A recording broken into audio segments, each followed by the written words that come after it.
ચોમાસું નજીક આવી રહ્યું છે ત્યારે મત વિસ્તાર વોર્ડ નંબર 16માં પસાર થતી ખાડીની છેલ્લા 2 દિવસથી અલગ અલગ પોઈન્ટની મુલાકાત લીધી હતી અને પ્રી મોન્સૂન કામગીરી અંતર્ગત શું કામગીરી થઈ છે તેની ચકાસણી કરી પ્રી મોન્સૂન કામગીરી અંતર્ગત ખાડી ડ્રેજિંગ અને સાફ સફાઈની કામગીરી કરવા માટે અધિકારીને સૂચન કર્યું હતું અને દર વર્ષે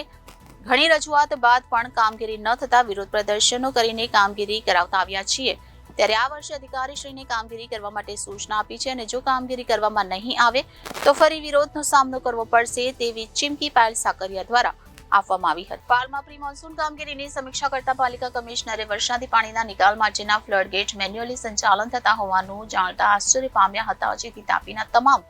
88 ફ્લડ ગેટ ઓટોમેટેડ થઈ શકે કે કેમ તેનો રિપોર્ટ કરવા ડ્રેનેજ વિભાગને સૂચના આપી હતી। સમીક્ષા દરમિયાન મેન્યુઅલ ગેટ મ્યુનિસિપલ કમિશનરના ધ્યાને આવ્યા હતા અને તાપીમાં ઠલવાતી ગંદકી ઘટશે અને 1 વર્ષમાં કામગીરી પૂર્ણ કરાશે। ચોમાસું નજીક આવી રહ્યું છે ત્યારે મત વિસ્તાર વોર્ડ 16માં પસાર થતી ખાડીની છેલ્લા 2 દિવસથી અલગ અલગ પોઈન્ટની મુલાકાત લીધી અને પ્રી મોન્સૂન કામગીરી અંતર્ગત શું કામગીરી થઈ તેની ચકાસણી કરી। પ્રી મોન્સૂન કામગીરી અંતર્ગત ખાડી ડ્રેજિંગ અને સાફ સફાઈની કામગીરી કરવા માટે અધિકારીને સૂચન કર્યું અને દર વર્ષે રજૂઆત કર્યા બાદ પણ કામગીરી ન થતા વિરોધ પ્રદર્શનો કરીને કામગીરી કરાવતા આવ્યા છીએ ત્યારે આ વર્ષે અધિકારીને કામગીરી કરવા સૂચના આપી છે અને જો કામગીરી કરવામાં નહીં આવે તો ફરી વિરોધનો સામનો કરવો પડશે તેવી ચીમકી પાયલ સાકરિયા દ્વારા આપવામાં આવી હતી। જી પાયલબેન, તમે ખાડીની વિઝિટ આવ્યા શું કહેશો? જી, છેલ્લા 2 દિવસથી અમે ખાડીની વિઝિટ કરીએ છીએ કેમ કે ચોમાસું હવે નજીક છે અને હું જે વિસ્તારમાંથી ચૂંટાઈ છું એ વિસ્તારની અંદર દર ચોમાસામાં ખૂબ મોટી પ્રોબ્લેમો આવે છે। ખાડી પૂર આવવાની શક્યતાઓ ઘણી વધી જતી હોય છે। સાથે સાથે ખાડીની અંદર એટલી ગંદકી, કચરાના ઢગલા આ બધાના કારણે ખાડીમાં જે પાણી આવે છે પાણી પસાર થઈ નથી શકતું, જેના કારણે સોસાયટીઓની અંદર પણ પાણી ઘૂસતા હોય છે। છેલ્લા 2 વર્ષથી આ બાબતની અમે લડાઈ લડીએ છીએ અને અંતે ખાડીનું કામ જે બોક્સ ડ્રેન કરવાનું છે મંજૂર કરાવ્યું,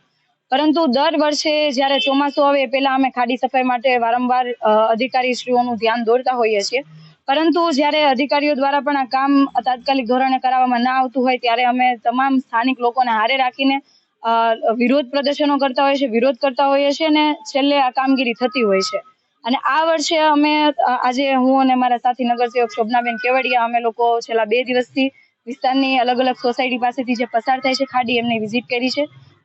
તમામ સોસાયટીઓ પાસે કેવી હાલત છે એના તમામ ફોટોગ્રાફ સાથે અમે આરોગ્ય અધિકારીશ્રીને અમે આપ્યું છે અને કીધું છે કે આ તમામ સોસાયટીઓમાં ચોમાસું આવે એટલે કે પહેલો વરસાદ પડે એ પહેલા જ પ્રી મોન્સૂન કામગીરી અંતર્ગત તમામ સફાઈની કામગીરી થવી જોઈએ, ડ્રેઝિંગ થવું જોઈએ, જેથી આવનારા સમયની અંદર વરસાદ કદાચ વધારે પણ પડે તો પણ અહીંયા ખાડી પૂર આવવાની શક્યતાઓ ના રહી, લોકો હેરાન ના થાય। અને જો આ કામગીરી ચાલુ કરવામાં નહીં આવે તો દર વર્ષે જેમ અમે વિરોધ કરીએ છીએ આ વખતે પણ લોકોને સાથે રાખીને વિરોધ કરીશું। Reporter Arvind Rathod, Janadesh news, Surat.